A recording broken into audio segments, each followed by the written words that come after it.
Hi, geometry students. Now we're going to consider 3D objects that have circular bases.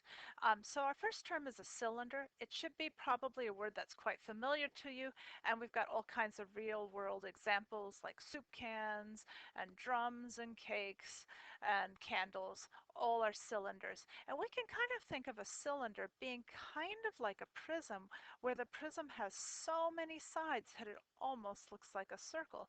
And once it goes, so this is a prism because we've got a polygon, but when we have enough sides, where we let the number of sides approach infinity, we get the cylinder.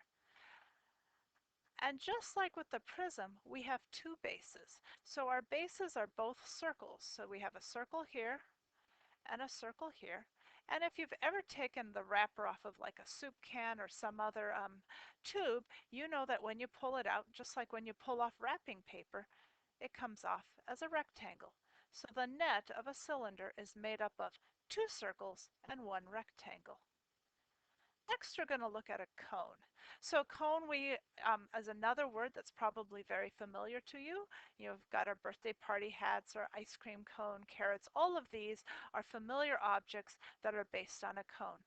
And a cone is kind of like a pyramid because it comes to a point, only a pyramid has a polygon here, but if we add enough bases, it starts to look like a circle.